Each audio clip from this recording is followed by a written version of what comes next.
What is going on, everybody? How are we doing? Hopefully, you're having a beautiful day.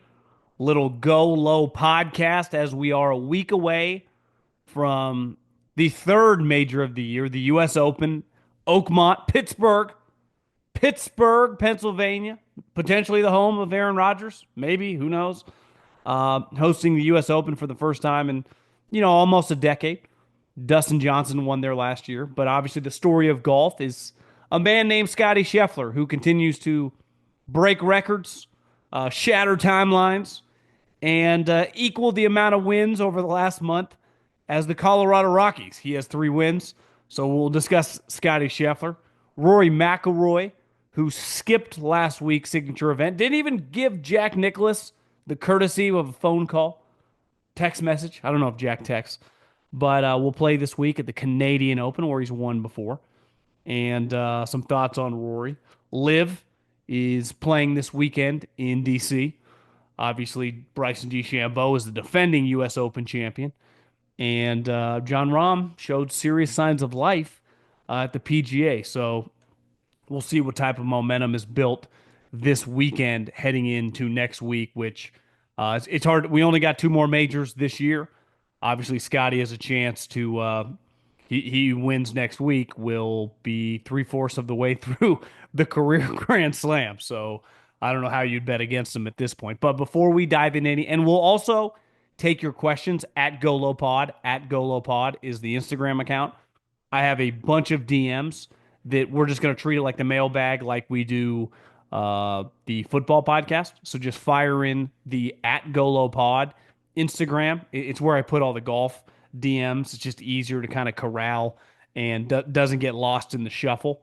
So we use them for this podcast, which obviously we'll be doing this week, next week, and then the following week reacting to the U.S. Open. So buckle up. But before we dive into any golf, specifically Scottie Scheffler, I got to tell you about my friends, my partners, and the official ticketing app of this podcast. Here's the thing with Game Time. Best in the business. It does not get any better. Been using them for a long time. I mentioned this yesterday on the football podcast that I got a little FOMO going. I see everyone going to the Sphere. Love the Eagles, even though the band's not quite the same. It's looked really cool. Not a big deadhead, but listen, that atmosphere there. Now, Kenny Chesney is there. I've been listening to Kenny Chesney for decades, seen him live countless times. He's awesome. He's like Jimmy Buffett meets country music. It's just a very chill, easygoing concert. And he's rocking at the Sphere right now. So if you ever want to go to the Sphere in Las Vegas, which I don't know why you wouldn't, if the act that you want to see plays there over the course of the next year or two, Game Time's got you covered. Any sporting event, any concert, any comedy show, take the guesswork out of buying tickets with Game Time. Download the Game Time app, create an account, and use the code JOHN for $20 off your first purchase. Terms apply. Again, create an account, redeem the code JOHN, J-O-H-N, for $20 off. Download the Game Time app today. Last minute tickets, lowest prices guaranteed. Scottie Scheffler wins again. I guess we shouldn't be shocked. Kind of kicking myself. Liked him at the PGA Championship, but really liked him the last couple weeks. And Ben Griffin wins at the Colonial a couple weeks ago, but Scottie wins Memorial. He goes back to back. For the first guy to do that at Jack's tournament since Tiger Woods. He has 3 wins in his last 4 starts, and he has combined to win those tournaments by 8 shots, 5 shots, that would be 13, and then 17 shots.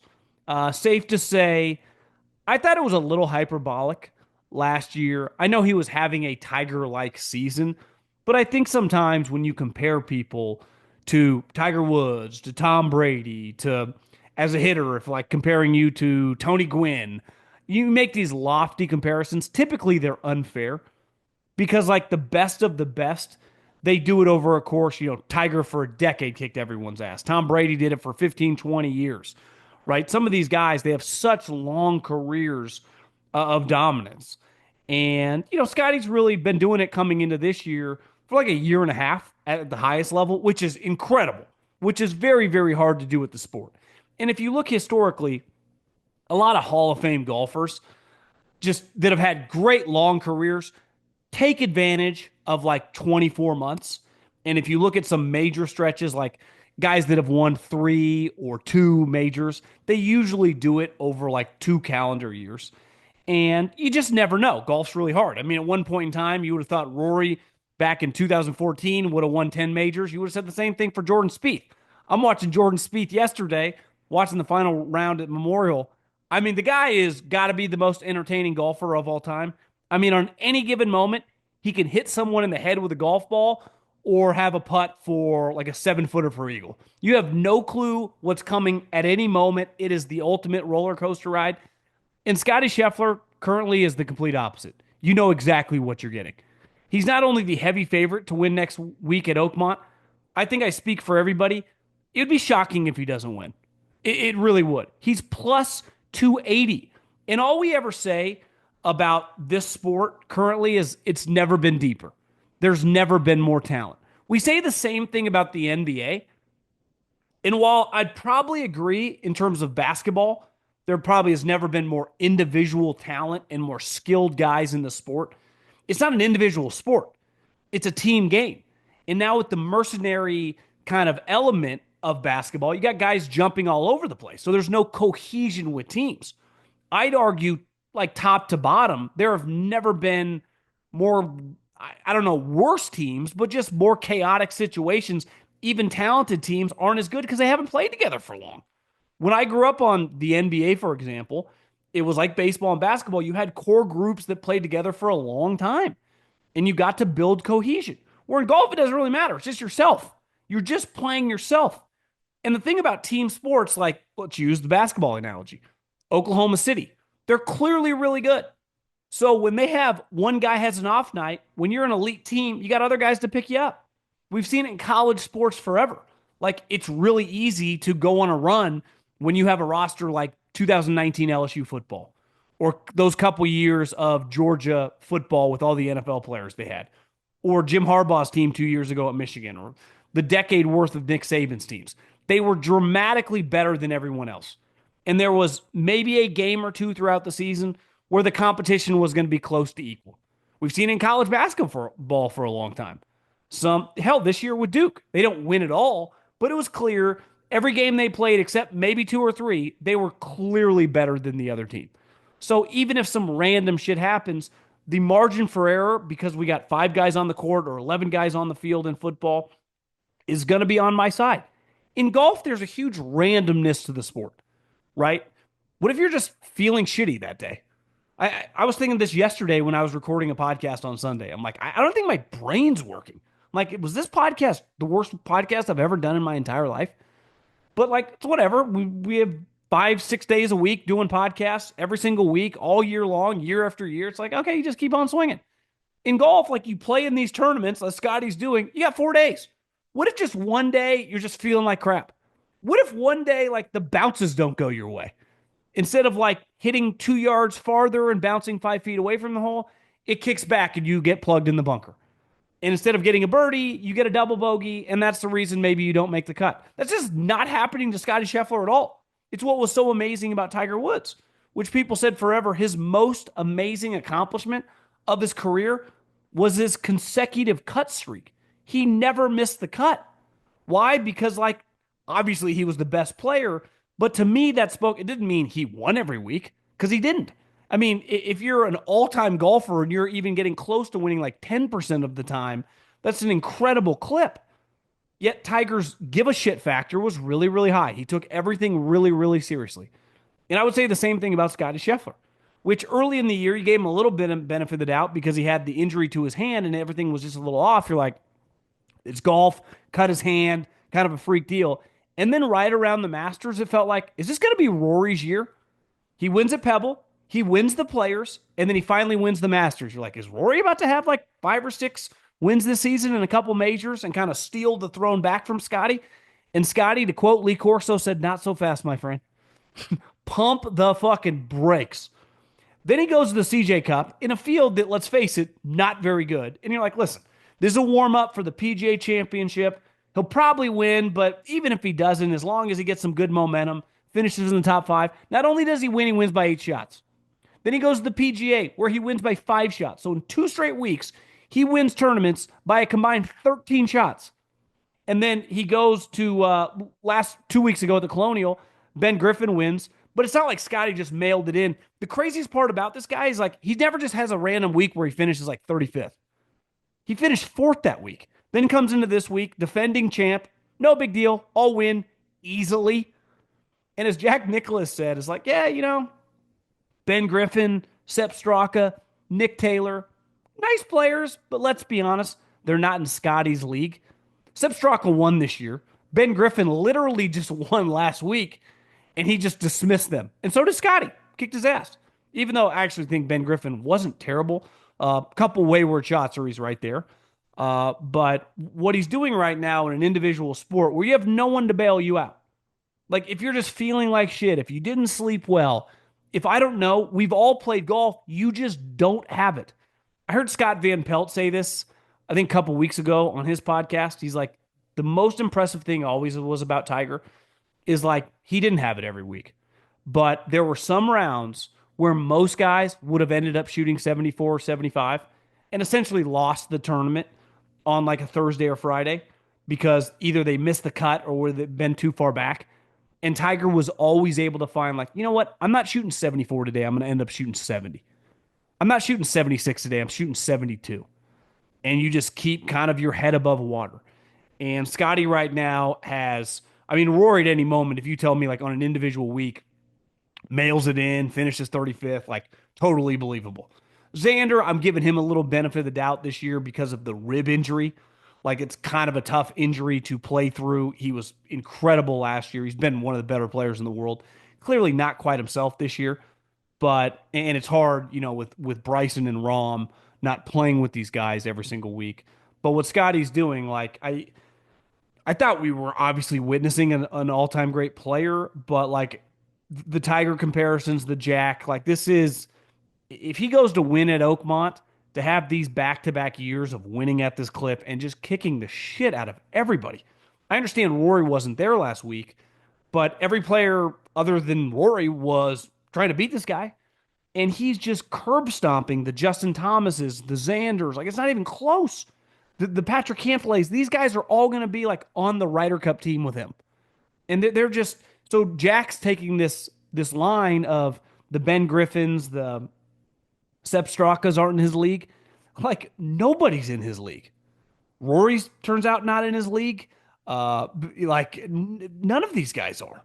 So the guys that are right behind him on the Ryder Cup list, the Xanders, the Justin Thomases, like it's not even close.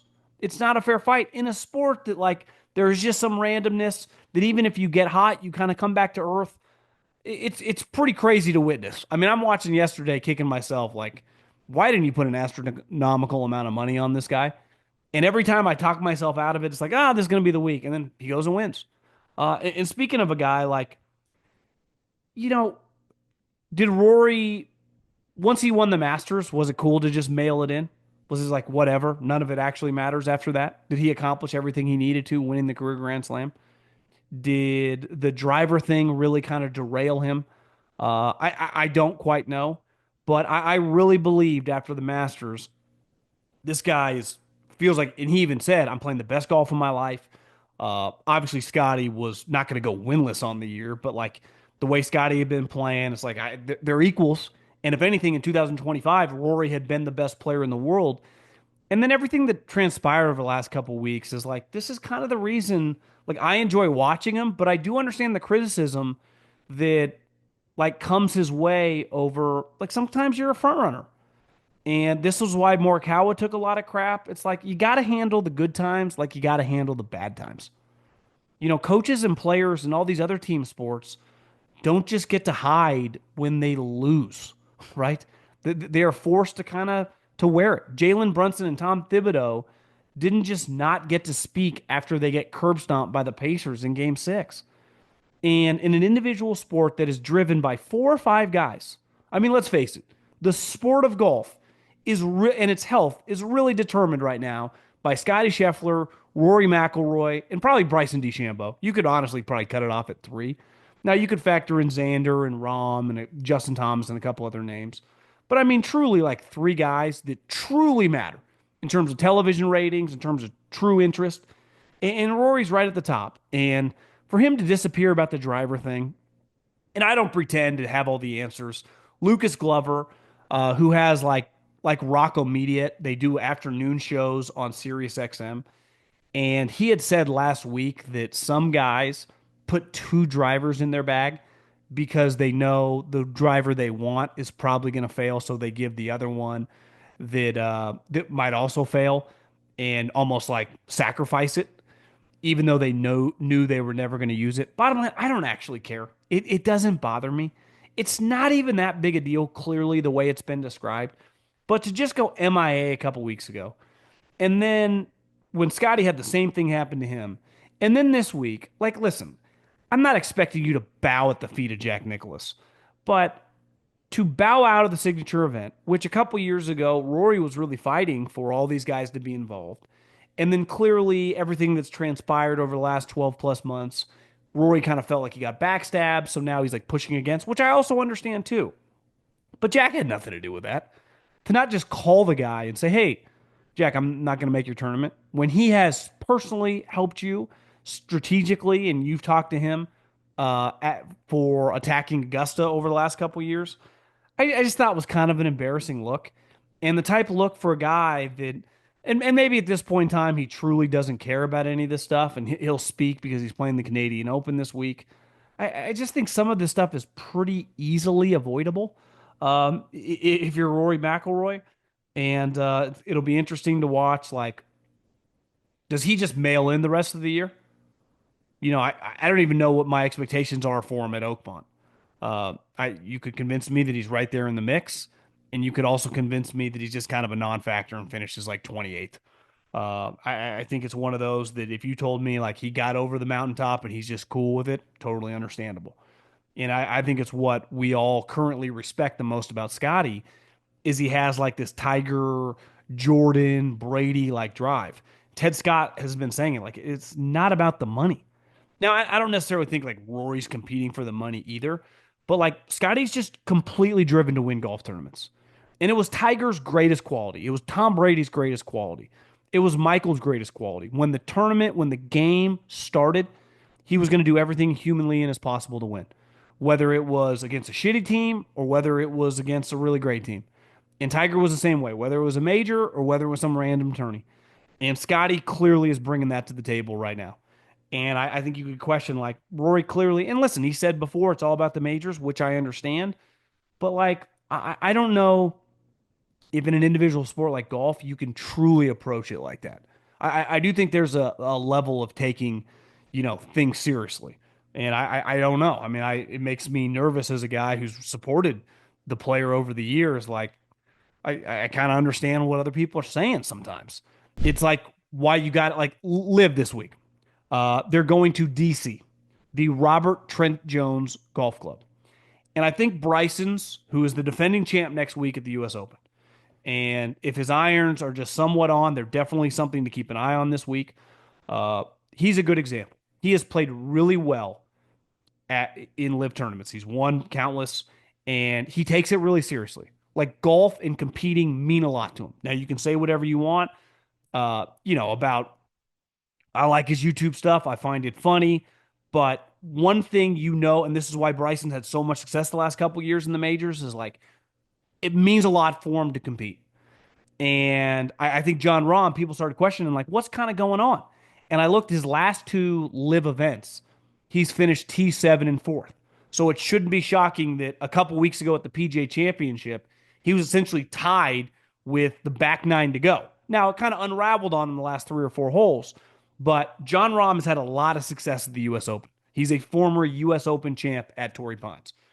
To me, coming into this at Oakmont, if John Rahm plays well this week and you tell me he finishes top 4 or 5 in DC at Live, I will kind of like the momentum. And a lot like Bryson, the difference is like whether Bryson finishes second at Live or eighth at Live or whatever. I know when it comes to a major, he's going to bring it, especially American majors. The British can be a little weird with the weather situation, so you never know. It can be a little random. But when it comes to the Masters the PGA Championship and specifically the US Open, which is always going to have a rough problem, something that he is going to have a huge advantage of because of his strength and ability to hit out of it. And one of the big stories at Oakmont is like they're growing the rough into the player. Well, they could be growing it into the player. They could be growing it away from the player. They could be growing it 8 feet tall. It's going to be advantage Bryson every single time hitting into the rough. And what's the reality at a U.S. Open? Everyone's going to miss fairways. So John Rahm is a good example of like same type deal, really strong, potent driver of the golf ball. I'm really interested to keep an eye on him this week in DC and kind of see how he's trending. Because if he plays well, I'm hammering Scottie for Oakmont, but to me, and Bryson now is an auto hammer, from a gambling perspective when it comes to especially the PGA Championship and the U.S. Open to win in the top five.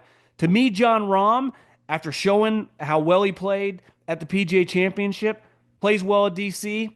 I think I'm all over. So listen, uh, if you ever get the chance to go to DC, if you want to go watch one of these tournaments, obviously they got electric atmospheres in June.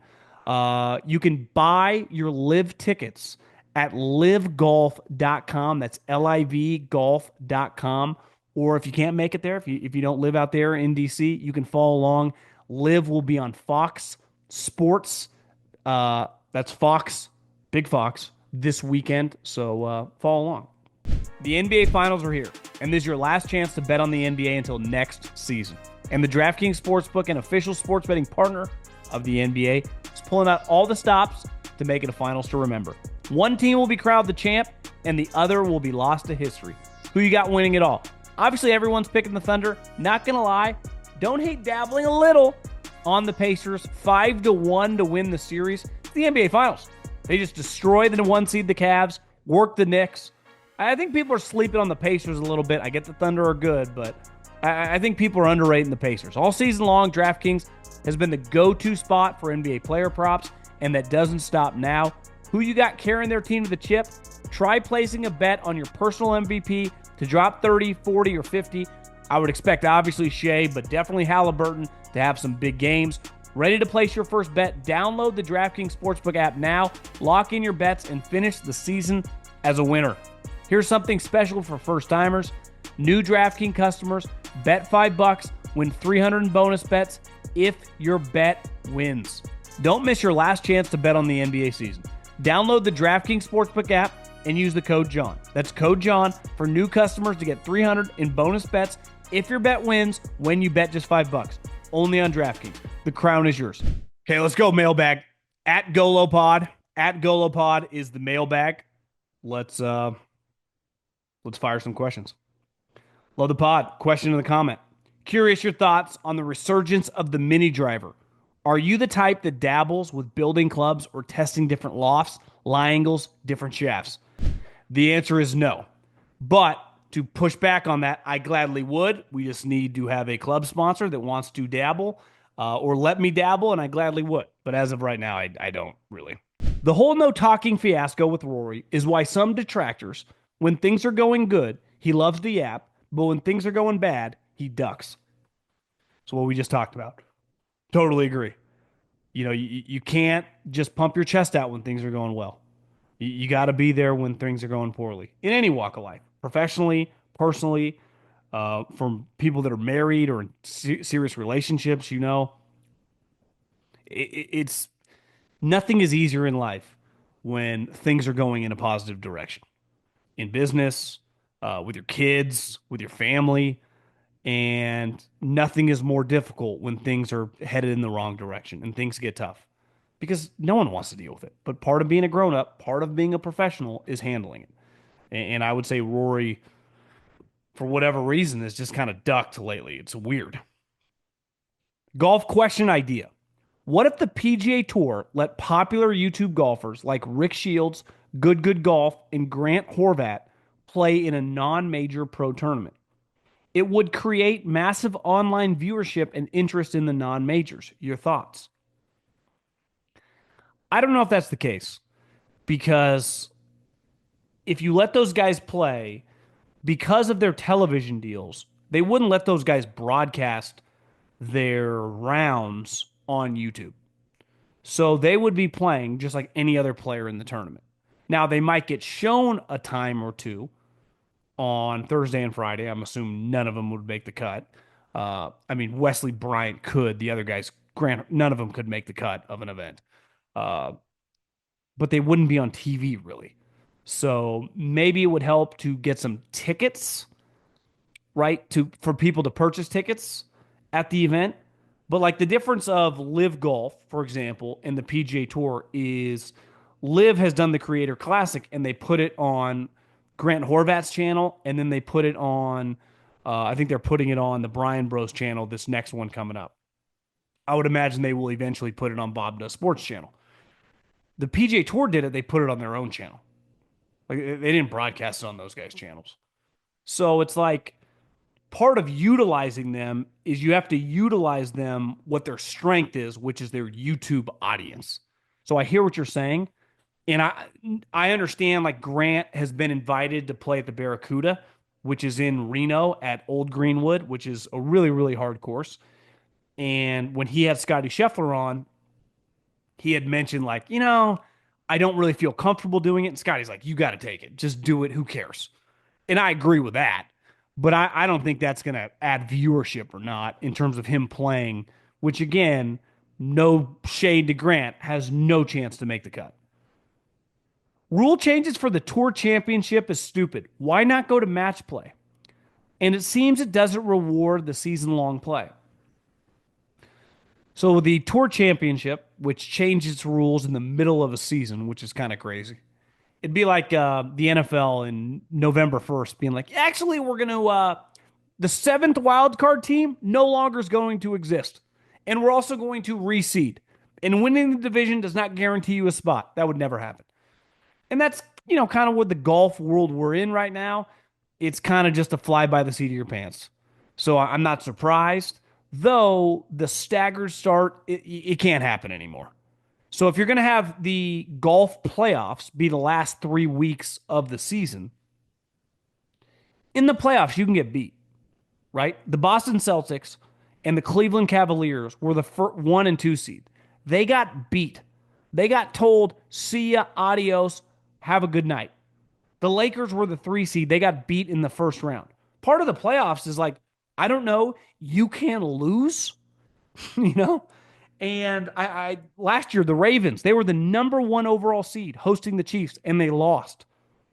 So, like, what Scottie Scheffler has done during the season is incredible. But if you're going to have a quote unquote the playoffs, he should be able to lose. The problem with match play is, for a television standpoint, having Scottie or Rory get beat in the third round and not make it to the semifinals and the finals is not great for television. It's basically why the match play events have been scrapped. There's a randomness to it. Like Scottie Scheffler in match play can lose to, let's say there are 50 players. Let's say the final 50, you go to match play, right? 25 versus 25, and you just work your way to the champion. He could lose in the first round, and he could play well. And some guy just chips in, makes a couple long putts, all of a sudden he's lost. That's the difference. Like yesterday, there'd be like a 3-shot swing or even a 2-shot swing, right? So one hole, Ben Griffin bogeys, Scotty birdies, and it goes from like he's 8 under, Ben Griffin 7 under, all of a sudden Scotty's 9 under, and Ben Griffin's 6 under. It's a 2-shot swing. One match play is just one hole. So it doesn't, I can get a double bogey, you get a double eagle. Who gives a shit? I just don't think match play is really on the table. I think a bigger issue, and a lot of other golf people have talked about this, is like, should we try to go to Pebble Beach? Why don't we do the event at Pebble Beach in the middle of August when it's beautiful? No more Tour Championship in Atlanta. Like I'd be okay with that, but it feels like for the foreseeable future is where it's going to be. Was listening to Scotty interview about when they tested the driver and it failed. He said he kind of figured it was coming because I've been using that driver for a year and a half. If players are aware it could be coming, why would they just change out their driver on their 1 or 2 tourneys before a major so that you don't get into a Rory spraying the ball everywhere with a brand new driver he hasn't broke in yet. Don't know if Rory would have won, but it seems like he could have made it interesting and avoided the situation. That's a good question. Uh, Maybe Rory didn't see it coming. I mean, we'll see what his quotes are this week. I would imagine he's gonna not want to talk about it, but who knows?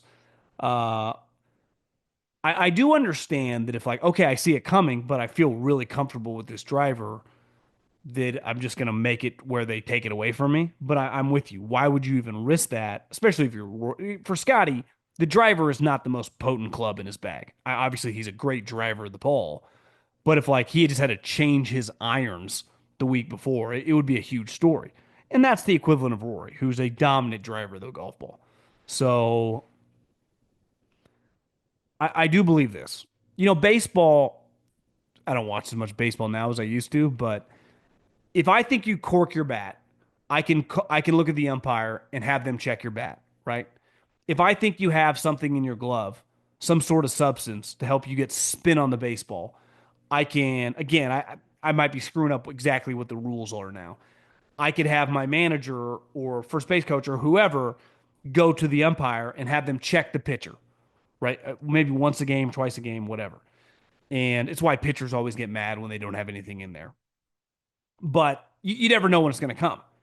If in golf, if there's 150 people in a tournament and they only check 50 of the 150, seems a little random. And I heard a lot of people say, and I do agree, either check everybody or check nobody. You can't just have this randomized event because if it's a random event, how many guys in the tournament then are able to play with a driver that is non-conforming? If like in a baseball game, there's no way they're going to check for any sort of substance in my glove as a pitcher. Well, I'm going to put some in there if I know I'm not going to get checked. So imagine some of the golfers that whenever the date passes where they're like, well, no one checked me, I'm good to go. So you just play the driver that's non-conforming if you're playing with it. And again, non-conforming, from what I've read, it's like an extra yard. So it's not like the difference of hitting it 300 and 350 yards.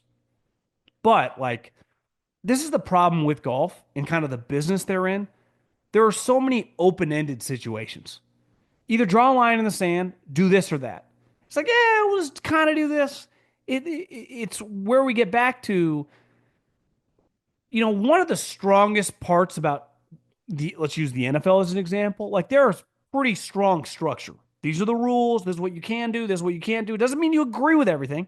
Some of the fines are ridiculous. Some of the penalties are stupid. But like, it is what it is, right? In golf, it's like, well, yeah. Like you can't really, we kind of have to show up. We don't have to show up. We kind of have to talk to the media. I don't feel like talking to the media. It's like, guys, can we all move in the same direction? Part of like, a rowboat, you can't have one guy rowing one way and the other guy rowing the other way. Can we all row in the same direction?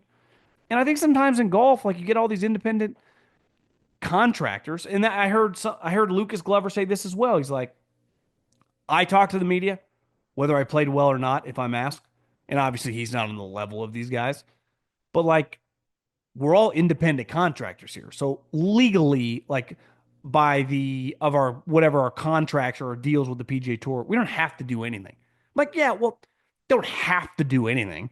But when you're the star, you're the guy generating all the money, and the reason you're the richest guy is because they kind of need you leading the charge.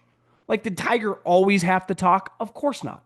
But did he understand that he was the guy printing the money for everybody and he was the guy benefiting the most, making the most of it on and off the course?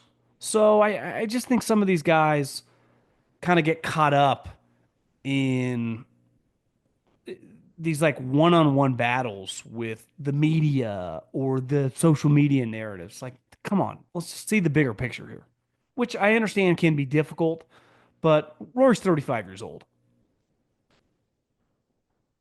A hidden gem for a great golf weekend. St. George, Utah. Between Sand Hollow, Entrada, and the brand new Black Desert, just hosted the PGA and LPGA, plus a bunch of other courses. It's awesome. I've heard good things. Uh, I mean, I saw that Bob Does Sports and Grant and all those guys were there. I've had friends. My brother-in-law Matt went on a trip last year to St. George. He went in the summer and it was hot, but he said it was the most beautiful course he's been to in a long time. So I'm with you. I've never been. I always thought when I was scouting, when I was at Fresno State, we played Utah State, and that in Utah, driving through Salt Lake and up through Utah, it's in Logan, Utah. It's some of the most beautiful country in America. It really is. I mean, Utah has areas in its state that everyone's like California, most beautiful state. There are areas in Utah that I would put right there with like Lake Tahoe. I mean, it's just absolutely gorgeous. The drive going to Logan, Utah from Salt Lake City is absolutely beautiful. So I don't know exactly where St. George is. I think it's in South Utah. Um, I did watch Mom Talk, the Secret Lives of Mormon Wives, which I don't recommend unless you want to just feel terrible about yourself. Like, why am I watching this? But somehow I did watch it and in a weird way kind of enjoyed it. But it is beautiful area. It's clean. It's fresh air, and obviously great golf. Speaking of Utah, I'm from Salt Lake City and live near Tony Finau. I follow him fairly closely, but never get my hopes up on him winning a major. In my opinion, and statistically, his putting is absolutely god awful. Wondering if you've ever noticed this. Also, what do you think stops a golfer of his caliber, who clearly needs to fix his putting, from simply copying the guys he plays with every week? Tony is a top notch iron player and driver of the golf ball, but he can't putt. Still, he never tries out a new putter or a putting stroke. I don't get it. Putting is like shooting a free throw, rhythm and repetition. Is Finau the Shaq of putting?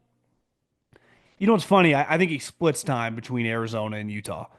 And I see him, I've probably seen him out at TPC Scottsdale, I don't know, 10, 15 times. Sometimes he's with his younger son, who looks like he's got defensive tackle written all over him. And I swear, most times when I see him out there, now the pros, the driving range where just us normal people hit, and they go to the back.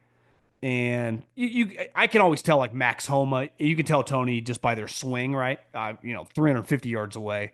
I don't even have great eyesight, but every time I'm out there, Tony's on the putting green, and I've gone where I've hit some balls. You can see Tony back there on the putting green, and then I go play. And by the time I get to the eighth hole at TPC Scottsdale, you can see the PGA Tour players putting green where they are, and he's still there. So, and again, this is not, I mean, you can count on two hands how many times I've seen this. But like, I've seen the guy working on his game. I've said the same thing about Max. Like, even when Max is playing shitty, I've seen him out there practicing for hours. So it's like, I couldn't last on a putting green more than 20 minutes. Now, I'm not saying just because, like, of course, he's a pro golfer. My point is, I do think he tries and works on it. Putting is just, I don't know. He just, I think I saw a highlight. Honestly, it looked like AI. At Memorial, he had a birdie, and he putted with one hand. And it wasn't from like a foot away. It was like 25 feet. I think sometimes he just, I don't know. Part of what Shaq shooting free throws, his hands were so big. So it's like, it's easier for me or you to shoot a basketball because our hands are smaller, right? But for Shaquille O'Neal, the ball felt more like a baseball in his hands, which made some sense. But Rick Barry used to say, hey, I will teach you to shoot underhand, but Shaq didn't want to not look cool. Who knows? Imagine if Shaq was like an 85% free throw shooter. He would have been unstoppable because you couldn't have gone to Hack Shack. Where I do think putting, like there are enough guys that just can't really putt for whatever reason. And I don't think it's all just touch or whatever, because clearly he has some touch. I don't know. Some guys are just bad putters. I'm not a great putter. Maybe there is something in to not having a system. I don't know. You'd have to ask him why some guys are just more serviceable at putting. Now, some guys get hot, right? That aren't good putters, but it is clearly has held Tony back from winning a lot more tournaments in his career. What are your thoughts on Brandel Chamblee as a golf media personality? Love him. I think he's in all of sports. Just in terms of like television analysts, not like a guy that gives opinions like in the sense of, Colin's a radio host or podcast host. Something. I'm talking just a guy that is, on events calling them. I think he's the best in the business, any sport. I really do. I think Troy Aikman's got his swag back in football. Uh, but I think Brandel's pretty unique. And I think sometimes the players shit on him where it's like Brandel just kind of speak, Brandel can talk like a normal fan in terms of being critical. Like that's just not good enough. But he also like the dude was on PG Tour for a while. Like it's not like he's just some random Joe Schmo. It wouldn't be just like me sitting up there at the US Open being like, this guy just can't hit his sand wedges. And the guy would look at me like, fuck, neither can you. You're five handicap. This guy was a PGA Tour player. Good player. Piss a lot of people off. I thoroughly enjoy him. But he's my type of entertainment. Like I want someone to say what I'm witnessing. Now he can get a little into the weeds, in terms of golf swing and stuff. But like I think a lot of his opinions over the year, like I don't agree with him on like at this point in time the live stuff. It's like, bro, I do not care. How do you still care this much? But the Kepka thing, I remember he used to get in like why isn't Brooks bet why doesn't he try harder in these non-majors? Like he could have been like an all-time great player. Win all these majors and then kick ass in a bunch of PGA events. And him and Brooks used to kind of get into it. It's like I think you kind of need some of that.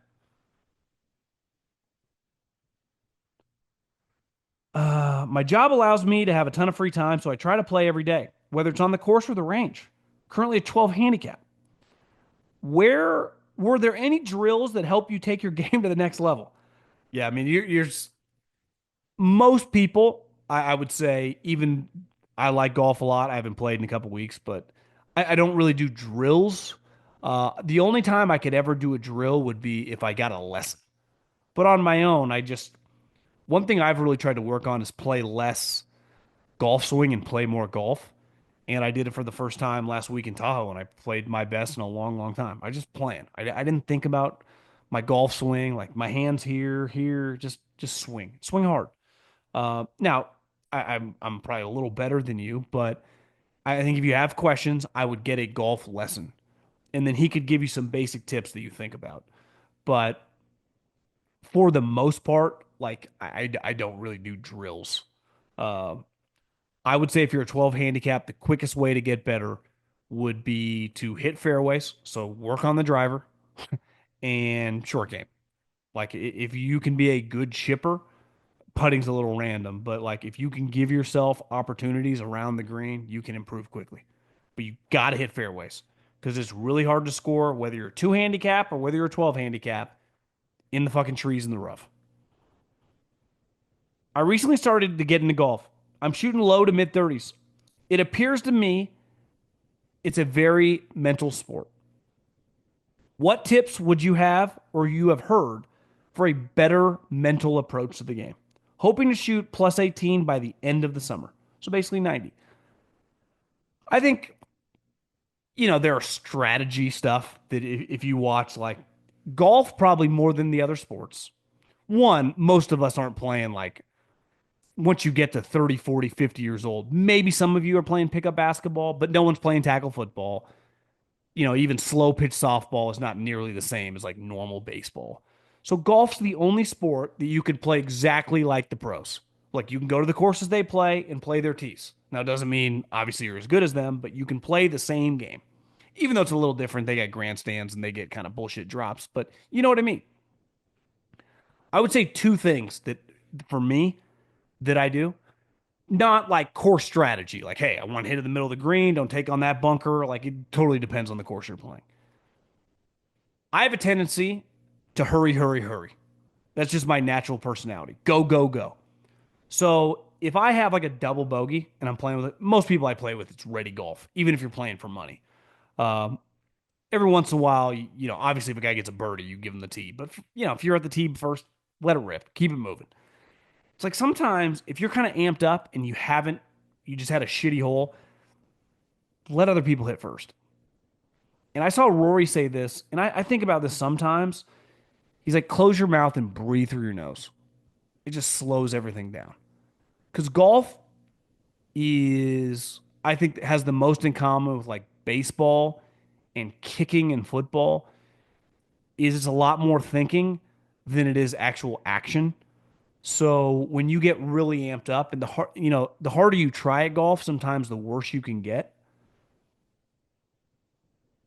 So sometimes slowing down because I think our natural reaction, think about, on a driving range, let's just say I give you 20 balls and I say, here's a 8 iron. You'll just hit 20 balls, 8 iron. You could bag those out in a couple minutes. Just swing, swing, swing, swing. Well, you don't play golf like that. Jack Nicklaus has always said like he used to practice kind of like he played. You hit a shot, take a little time. Some of the great players have said this, though. When you just watch like these guys on Golf Channel at the majors, they're just hitting ball after ball. So it's not totally realistic. But I think sometimes be cognizant of like just rushing, rushing, rushing. You know, Slow play is a big deal on the PGA Tour. I think sometimes it's the opposite for the average golfer is they go too quickly. Just take a little. I'm not saying play like Patrick Cantlay, but just take a deep breath. Something I really try to work on. Big fan, newish golfer. I live in Phoenix and mostly only play in Phoenix. At what point do we call out the astronomical prices they charge out here, or is it simply a supply demand thing that we have to accept? Would love to hear your take on the cost of golf in Arizona compared to elsewhere. Golf's really expensive, no matter where you play, right? So if you're playing a quote unquote better course, I think the day and age of playing just random public tracks for 20, $30 are really, really hard to find. So, in Arizona, a crappy public course costs you like $150, at least during the 6 months when it's not 115 degrees. You can find cheaper golf when it gets hot. But, just being in Lake Tahoe, it was the second day open of this course called Gray's Crossing. It's the one right next to Old Greenwood where they have the PGA event in the fall. And again, they had been closed the entire winter because of this thing called snow. So they opened on Friday. We played Sunday. Now, it was in pretty damn good shape relative to being shut down because of a harsh winter. Cost $200 a pop.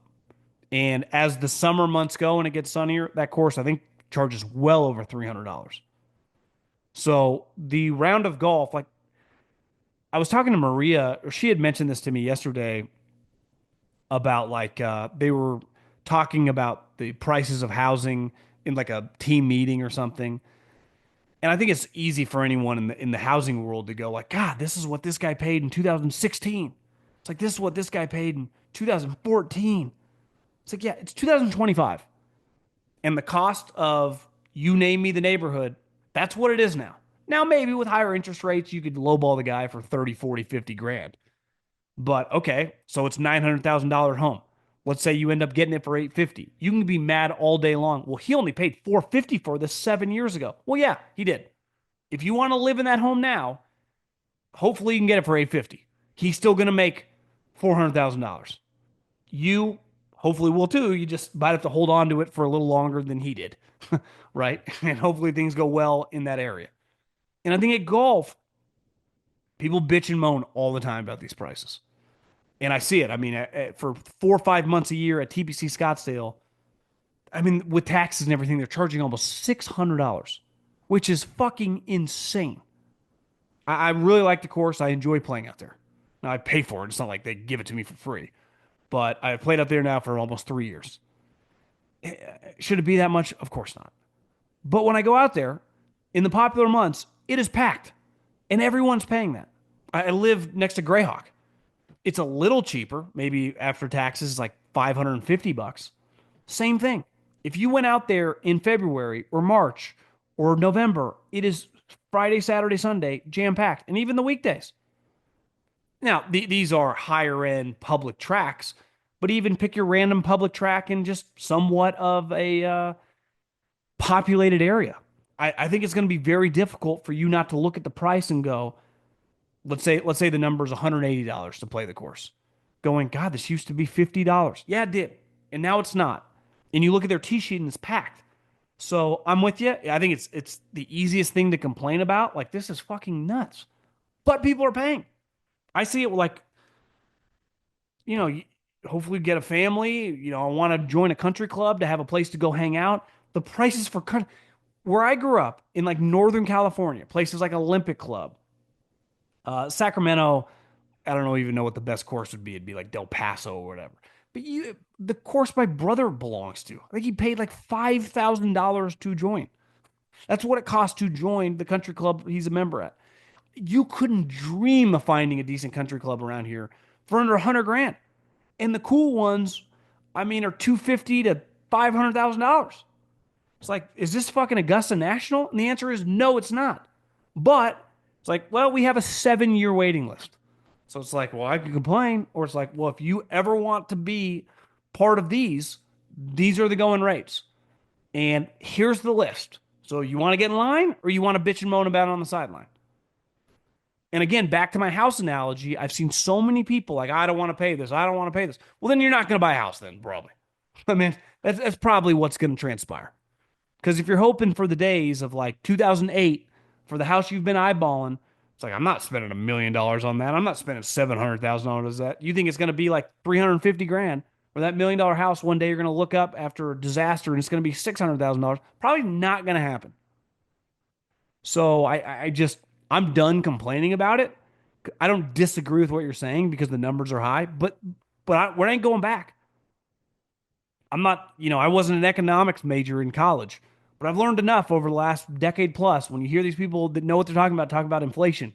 When inflation slows down, it doesn't mean that the whatever you paying for now that was $40 goes back to $27. It just no longer goes from 40 to 45. So like I think the prices are kind of the prices. Scottie Scheffler becoming an all-time great. Do you believe he will have the longevity with his swing? Every time he swings, it's almost as if he's rolling an ankle. By the way, get a hold of Bryson or Grant Horvat for a video sometime. Yeah, I would love to have Bryson on the pod. I would say the thing with Scotty, he doesn't roll his ankle and his footwork is unconventional. But when you look at Tiger, he was very, very hard on his knees and his back. And clearly, the car accident in LA had nothing to do with that. But his fused back, his broken, torn ACLs, and part of that was the Navy SEAL stuff. I think Scotty is closer to Phil Mickelson, where he's a little more fluid and lumber. Phil's never had an injury. Think about Phil. Doesn't mean he's always played well, but he's never hurt. They're like, Phil's going to be out for 8 months, back injury. If anything, Phil's just battled weight issues, but never been hurt. Now, I remember hearing Bones talk about this one time. Look at his swing. Look how fluid it is. And it's not, listen, I'm no biomechanic guy, but kind of right. I do think there are elements like, yeah, Scotty's feet move weird, but I actually think it's easier on his back. So Scotty stays healthy, feels like he's going to be closer to 10 majors than he is 3 or 4. A month ago, you talked about switching your iron grips from jumbo to standard. We talked briefly about the benefits it would have if you weren't getting around the ball. How'd the switch turn out? It was great. Because I'm like Jared Goff or Derek Carr, I have smaller hands. So I want to grip, I want to have a weaker grip. So it's much easier for me to get my right hand over. And, when you watch Scotty, he grips it a couple times. Xander the same way. It's pretty underrated how important a good golf grip is. That is one thing I've watched a lot on YouTube and I've taken it to the range, mess around. When I do grip it correctly and get my right hand farther over on my left hand, I hit the ball much more solid. It feels weird, but it works. And for people with bigger hands, I think it's easier for them just to grip over it. For me, with the bigger grips, it's like I can't even get my hand over there. And I just shot 76. I wasn't playing the tips, but I was playing really well. I would have broke 80 from the tips. And to me, that's all I'm looking for. If I play the tips, any course, if I break 80, I've played well. And at my point in time in golf, like I'm playing golf to have fun and do content eventually. I don't really care about being a scratch golfer. If I'm just a 2, 3, 4, 5 range, when I'm playing a lot, get a little closer. When I'm not, be a 5. I'm fine with that. Here's another question about Scotty, I read that only three people have 15 PGA Tour wins and three major championships before the age 29. Tiger, Jack, Scotty. He's clearly an all-time talent, and he's young. How many majors could he win? Could he ever get to 10? To me, I think 10's. I think 10's kind of the number, and I think if he got to 10, that'd be pretty legendary. I think if he wins at Oakmont, he's in pretty good shape. I mean, if he wins at Oakmont, it would feel inevitable that he's going to win the career Grand Slam. Also, why the number of major championship wins by Jack and Tiger so unreachable? Will someone ever get above 10 wins in our lifetime? Well, the level of competition for Jack, I mean, three or four top guys, but he came in. Arnold was older. Lee Trevino was probably his, you would call his rival. Johnny Miller came around in the 70s. I guess Jack won a major in his mid 40s in the 80s.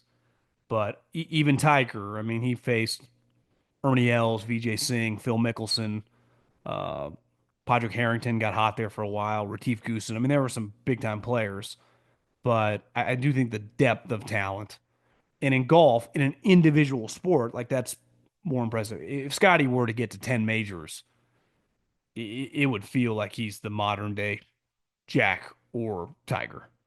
Now, to me, he's more Jack than Tiger because Tiger is one of the greatest, most famous, marketable individuals ever. And he was much more energetic's probably the wrong way to describe it. Boisterous, just magnetic to watch.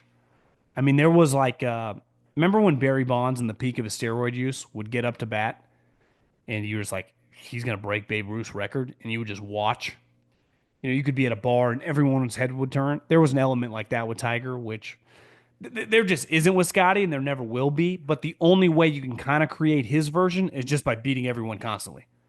And then you just become the story of like, can anyone beat this guy? You just become Goliath, and everyone's David. My question is, what happened to Aberg? I was saying it all last year. The next number one golfer seems like he's never in contention anymore. Well, he got injured, then he got surgery, then he gets really hot and he wins Torrey Pines, which I guess was that actually supposed to be Riv, but because of the fires. And then he's played pretty shitty. I think he did just shoot yesterday like 66 at the Memorial, his first signs of life in a while. I also think golf's hard, and that's what makes what Scotty's doing so crazy. Sometimes you get injured, you just start playing off, you just start playing and you're a little off.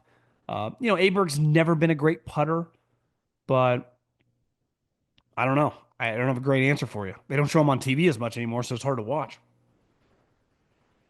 What's your opinion on the PGA rolling back some of the modern equipment allowed on tour? I saw a tweet where Nicholas was quoted talking about today's game compared to golf in the past, roughly 1995.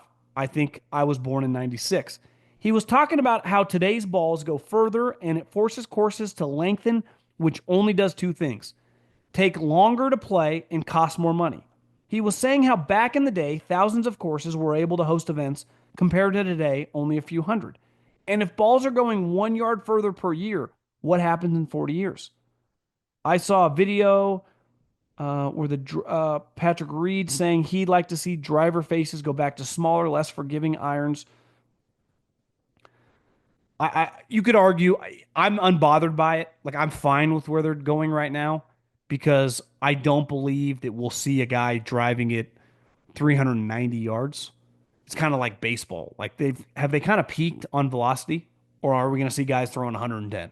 Maybe I'm wrong. Maybe in 10 years we'll see like seven guys throwing 108. But I don't know. Like, Bryson clearly hits the ball farther than basically everybody. And, Rory's been chilling at whatever, 320, 330 now for a while, and most of the top guys. So uh, I doubt it happens. But if it does, I'm also not going to complain. I don't really care one way or the other. I guess for the health of the professional game, we would bring in a lot more horses if they hit it, whatever, 30 yards shorter. So Rory would go from 330 to 305, and the guys hitting at 300 would go to 270. It would still be a huge advantage for Rory, for Bryson, for Xander. They're never going back to the, old school equipment in the sense of little driver heads, but they could, you know, lighten the potency of the driver for sure. Watching Ben Griffin win the Colonial made me think, why don't more pros wear sunglasses? I might be a sissy because I don't think I'd get comfortable playing a round of golf on a sunny day without shades. Just strikes me as unusual. What's funny is I was on YouTube after the Saturday round finished and I saw Ben Griffin giving his press conference. And in the press conference, the headline was like, I believe I can take down Scottie. So I was like, oh, it forced me to click. And I clicked on it. Then he was asked about the sunglasses. Why, essentially what you're saying. He wore sunglasses because he had, I guess, holes in his, I might be describing this incorrectly, in his retina. And he says he sees floaters. And I was like, what floaters? What does he mean? He says basically black spots. So in the middle of the day when the sun's out, he gets blurry vision. He had to have a laser surgery to just make it so it didn't get any worse. And these sunglasses are prescription that help him not see the floaters essentially. So he's not wearing these strictly because it's sunny outside. He's doing it because of an eye issue that he had. Um, I'm with you. I like wearing. I don't have great vision, and the Polaroid Von Zippers or whatever golf glasses I wear help me see. I feel like. Uh, I do think golfers, one, they don't need to watch their ball really, like off the tee, right? The hardest thing ball to see clearly is off the tee. Because if we're 160 in, even if you don't have great vision, you can see where the ball lands. Yet off the tee, if you hit it decently far, 250 plus yards, it's easy to like, where's my ball? Where these guys, there's a fucking guy there with a flag and you have a caddy. So even if you don't see that well, who cares? I the reason he wears them is because of the eyes. Question about Rory faded into irrelevance after the Masters, dodging the media. Where's the fight? It's kind of sad because it did feel like, honestly, it's a defining moment for Scottie. It was like he said, no, this is not happening on my watch. This ain't Rory's year. Just because last year was my year, it's going to be my year again. That's why I think we respect so much about the best players. I'm not a LeBron James guy, but I do respect how hard he's worked to maintain his level of play. Him and Steph Curry playing at such a high level at 37 and 40 years old, like that takes a lot of grind. That takes a lot of inner fire. It's what defined Brady and Tiger and Jordan and Kobe. And Scottie has that clearly. So it's what makes us gravitate towards certain individuals is that quality. Quick question on Ben Griffin. Lots have been made that he was broke out on the golf course for 2 years. During that time, some friends agreed to stake him for 2 years while he worked his way through to the PGA Tour, either on Korn Ferry or the PGA. What type of financial arrangement would be typical in this case? Would they pay his expenses for 2 years or get a future cut of his earnings? Just a repayment of the money outlaid or something else? We hear this happening a lot in basketball and football pre-NIL, where the agent would give the player money to work out ahead of the draft tryouts. But how often does this happen in golf? I think it happens a decent amount in like music and individual sports. And specifically in golf, because like in baseball, if I'm in the minor leagues, the team's still paying, right? I'm not making much money, but the team's paying for my housing, the team's paying and at least giving me a little stipend to eat. In golf, no one gives you anything. So if you're kind of a nobody and you don't have a club sponsor, a clothing sponsor, you have no cash coming in. So you need some money to be able to survive. So an example is last year, a couple years ago, Doherty. He plays on the Korn Ferry Tour. He actually lives out here in Arizona. I think Riggs at Barstool met him. He was caddying at a country club here at Silverleaf, where Rahm plays, and Finau. And they met him. He liked him. They played it. Maybe it was at Mesa Country Club. I forget. And Riggs kind of heard his story and then played with him and realized he was really good he didn't have any money. And Riggs gave him $50,000 and didn't even say, like, you don't even need to pay me back. Like, I'm just here to help. And Doherty, I think, was one stroke away from getting his PGA Tour card last year, made hundreds of thousands of dollars last year on the Corn Ferry. So you get examples of someone just giving you 50 grand, 100 grand. Like, there's going to be money that's going to go toward your travel and just to help you live. Then there are the cases, Finau's going through this, where someone basically, I will fund your early career for 10% of your earnings in perpetuity. That deal is fucking terrible if you hit it big. Because if you become Finau, I got to pay this guy for the rest of my life at 10%. Some of these deals are simply like, hey, listen, I'm here to help you out. Send me the bills, or here's 100 grand. Just pay me back. And typically, if I can give you 100 grand, if I'm not taking like a HELOC out against my home, or a second mortgage, which I guess would be a HELOC, just selling a bunch of stock to help you out, are those type people going to pay you back? So I think if it's a friend doing it, it's like, I just start when you make it big, fucking bring me to some tournaments. Never forget where I was. That's how, if I knew someone in that situation and could financially help them, I think that'd be pretty cool. Especially if you believed in the player. I think a lot of time it's what you talked about. It's what happens in football and basketball. I'll give you a 200 grand right now, but for the first 5 years, if you make it, I want 20% of every penny you earn. And sometimes people are so desperate that they do that. And it's a shitty deal always. Now, I think the other person would argue, well, it's like they didn't have anything. Where would they be without me? True. But then it's just simply like a business proposition. And I'll give you a little now for a lot to come. I don't know if that's exactly the definition of loan sharking, but I think there has always been elements of that with agents pre NIL, and I think in golf sometimes it happens. And listen, if you are young and you don't have any money, and you're like, how am I going to pay to do all this? And someone gives you that proposition, you almost have to say yes. And it's like you look back 10 years ago, it's like I can't just pay you back. It's I do get it, but usually those people are kind of preying on people. The situations I was at this farmer's party probably like 3 or 4 years ago with my brother. My brother went to Fresno State, and his college roommate is now like works for one of the biggest almond farmers in America. John Party, the country musician, is from Northern California, and this farmer knows him.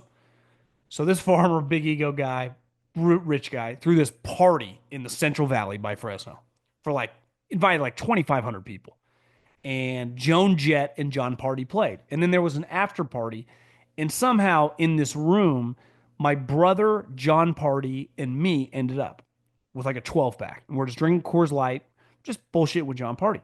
And John Party told this story about this guy that started this company called Kuyu, which is a really kind of big up and I don't even think it's up and coming anymore, but it's a hunting company that they were both from the same hometown. And the guy that started Kuyu had played football at UC Davis and told John at one point in time, like, listen, man, you can't stay here.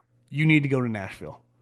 And John's like, I can't afford to go there. And I don't know exactly the amount of money the guy gave John, but he gave him thousands of dollars.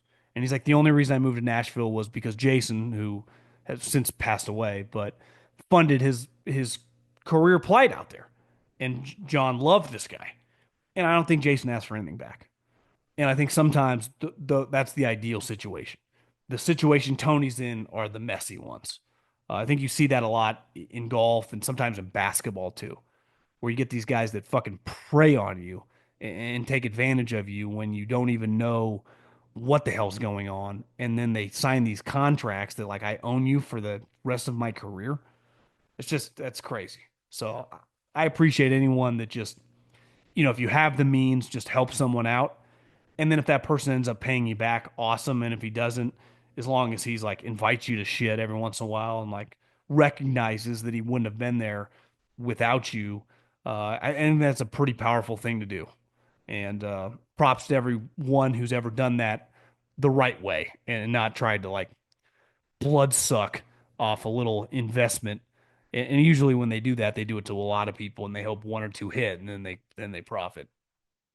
So long-winded way of saying adios.